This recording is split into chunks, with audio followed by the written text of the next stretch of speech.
Class 10th exercise 1.2 का question number 1 करेंगे इस वीडियो में। क्या है क्वेश्चन?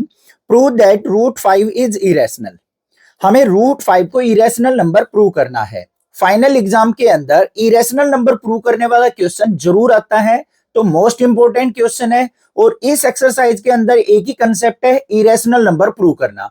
किस प्रकार से किया जाता है बिल्कुल स्टेप वाइज इजी तरीके से समझाऊंगा, बस वीडियो ध्यान से देखनी है, हर एक स्टेप आपको समझ में आने वाला है। देखो क्या करना है, हमें यहाँ पे नंबर दे रखा है इरेशनल प्रूव करना। हमारे पास दो टाइप के नंबर होते हैं प्यारे बच्चों, एक तो रेशनल नंबर होता है, एक इरेशनल नंबर होता है। हम क्या करेंगे, जो भी हमें यहाँ पे इरेशनल नंबर प्रूव करना हो ना, उस नंबर को रेशनल नंबर एज्यूम करके चलते हैं, अपने पास से मान के चलते हैं कि ये गिवन नंबर एक रेशनल नंबर है। और जो हमने चीज मान के चली है ना, उसी चीज को हम लास्ट में रॉन्ग प्रूव कर देते हैं, तो अपने आप ही नंबर क्या हो जाता है, इरेशनल नंबर हो जाता है। उसको करने का तरीका क्या है वो देखो। सबसे पहले क्या करेंगे, गिवन नंबर को रेशनल नंबर एज्यूम करेंगे। तो यहां पे क्या लिखेंगे, लेट अस एज्यूम जो भी नंबर दे रखा हो, रूट 5 इज रेशनल नंबर। पहला काम ये करेंगे, जो भी नंबर दे रखा उसको रेशनल नंबर मान लेंगे। अब बच्चों ये एक रेशनल नंबर है, तो हम इस नंबर को कैसे लिख सकते हैं, p बाई क्यू की फॉर्म में लिख सकते हैं। तो यहां पे क्या लिखेंगे, so that root 5 is equal to किसके हो जाएगा बच्चों, p बाई क्यू की फॉर्म में हो जाएगा। अब हमें पता है ये p और q क्या होते हैं, p q r को प्राइम इंटीजर होंगे हमारे। मतलब p और q के बीच में 1 को छोड़ के कोई भी कॉमन फैक्टर नहीं होगा, ये कहना चाह रहा है, तभी वो एक रेशनल नंबर की कंडीशन को फुलफिल करता है। दूसरा, जो डिनोमिनेटर में हमारा लेटर होगा, नंबर होगा, वो हमारा क्या होगा, नॉट इक्वल टू 0 होना चाहिए। अब को प्राइम की मैं एक बार डेफिनेशन लिख देता हूं, आपको फाइनल एग्जाम में नहीं लिखनी है।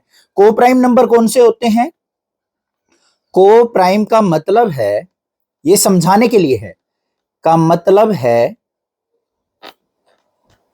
कि P और Q के बीच में,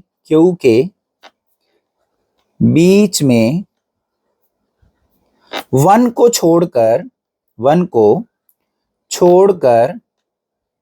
कोई भी कॉमन फैक्टर नहीं है, कोई भी कॉमन फैक्टर एग्जिस्ट नहीं करता है, फैक्टर नहीं है। ये चीज हम मान के चले हैं भाई, ठीक है।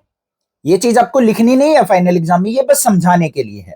अब आगे स्टेप में क्या करना है हमें, जो भी ये चीज आई है हमारे पास, इसके बाद करेंगे प्यारे बच्चों स्क्वेयरिंग बोथ साइड। क्यों करनी पड़ी हमें स्क्वेयरिंग बोथ साइड, क्योंकि यहां पे हमारे पास एक रूट में नंबर है, इसके रूट को हटाने के लिए।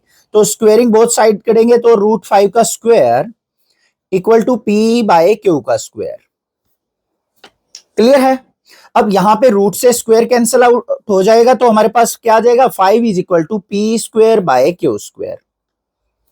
कोई प्रॉब्लम नहीं, क्यू स्क्वायर की इधर मल्टीप्लाई करूंगा तो मैं क्या आ गया, 5q square equal to p square. इसको मान लेते हैं इक्वेशन नंबर 1। अब यहां पे ध्यान से देखो बच्चों, 5 को मैं अगर इधर लेके जाता हूं, तो ये भी तो हो सकता है मेरा q square equal to p square by 5। ऐसे भी तो लिखा जा सकता है, इसको और में करके लिख देंगे, क्यू स्क्वायर किसके इक्वल है, p स्क्वायर बाय 5। इसका मतलब क्या है कि 5 जो है p स्क्वायर को डिवाइड कर रहा है, यही तो मतलब हुआ। 5 जो है p स्क्वायर का डिविजिबल है, तो यहां पे क्या लिखेंगे हम, p square, so p square is divisible by 5।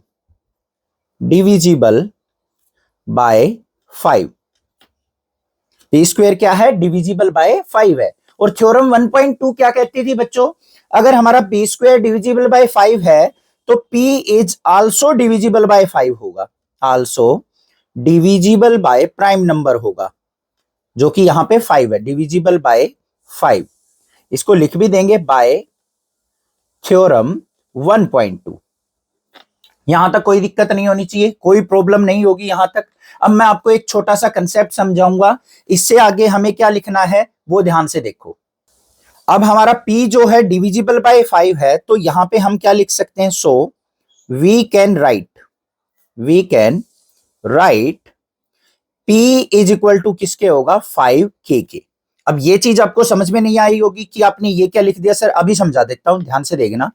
k is any integer, किसी के इंटीजर के लिए मैंने क्या लिख दिया, p इक्वल टू 5k। ध्यान से देखना बच्चों एक बार, p मैंने क्या कहा है, डिविजिबल बाय 5 है, p जो है 5 से डिवाइड हो रहा है, तो इसका मतलब p के अंदर कौन कौन से नंबर आ सकते हैं बच्चों, 5 आ सकता है, 10 आ सकता है, 15 आ सकता है, 20 आ सकता है, मतलब 5 के मल्टीपल आ सकते हैं, तभी तो ये डिविजिबल बाय 5 होंगे। अब 5 को मैं कैसे लिख सकता हूं, 5 मल्टीप्लाई 1, 10 को कैसे लिख सकता हूं, 5 मल्टीप्लाई 2, 15 को कैसे लिख सकता हूं, 5 का मल्टीपल 5 मल्टीप्लाई 3, 20 को कैसे लिख सकता हूं बच्चों, 5 मल्टीप्लाई 4, ऐसे लिखता जा सकता हूं। ये जो आए हैं 1 2 3 4, ये क्या है, इंटीजर, मतलब 5 की किसी इंटीजर से मल्टीप्लाई करके जो नंबर आए हैं वही सारे नंबर क्या हैं, डिविजिबल बाय 5 हैं, इसलिए मैंने p इज इक्वल टू 5 के लिख दिया। बात समझ में आ गई या नहीं आ गई, क्लियर है ना, एक एक कंसेप्ट समझा रहा हूं, छोटी वीडियो से मतलब नहीं है कि 3-4 मिनट में क्वेश्चन किया फटाक से और चल पड़े और कंसेप्ट समझ में नहीं आया। अब बच्चे रट्टा मार लेते हैं कि p is equal to 5c या p इक्वल टू 5 के लिख लेना है और ऐसे ऐसे करना है, नहीं, आपको पता होना चाहिए p इक्वल टू 5 के मैंने क्यों लिखा है।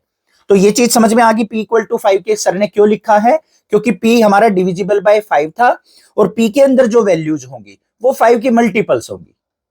अब p की वैल्यू को हम क्या करेंगे, इक्वेशन नंबर 1 के अंदर पुट कर देंगे, पुट p इक्वल टू 5 के in equation first, equation number first के अंदर पुट करेंगे तो क्या आ जाएगा, 5q square is equal to, p की जगह 5 के रखे हैं तो 5k का स्क्वायर।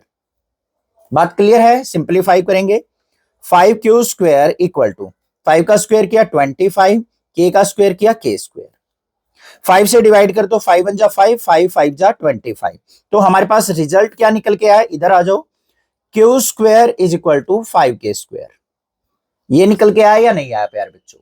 और इससे हम क्या लिख सकते हैं, और k square is equal to क्या है, q स्क्वायर बाय 5, 5 को इधर लेके जाऊंगा तो k स्क्वायर इक्वल टू किसके आ गया, q स्क्वायर बाय 5। इसका मतलब क्या है, q स्क्वायर 5 से भी डिविजिबल है, तो यहां पे क्या लिख देंगे हम, सो q square is divisible by 5, divisible by 5 and q is also divisible by 5, divisible by 5। बात समझ में आई या नहीं आई, बस ये चीज अगर आपको समझ में आ गई है यहां तक तो क्वेश्चन आपका हो चुका है।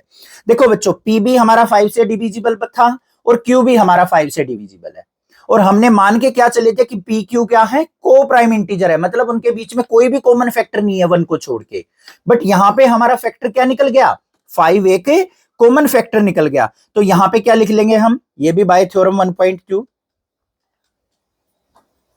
तो यहां पे क्या लिखेंगे, here p and q have 5 as common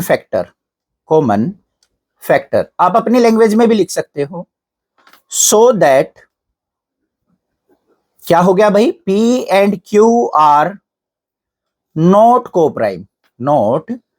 को प्राइम इंटीजर, तो ये को प्राइम इंटीजर नहीं हुए, बट हम मान के चले थे इनको को प्राइम, तो यहां पे क्या लिख देंगे, सो आवर कॉन्ट्राडिक्शन या फिर सो आवर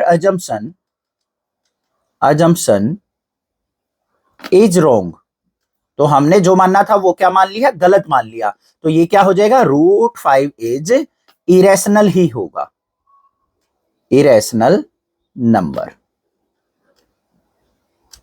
बात आई क्लियर, हमने इनको क्या मानना था, को प्राइम मानना था, मतलब रैशनल नंबर की कंडीशन माननी थी, बट रैशनल नंबर की कंडीशन यहां सेटिस्फाई नहीं हुई, हम रोंग हो गए, तो ये अपने आप ही क्या हो गया, एक इरेशनल नंबर प्रूव हो गया।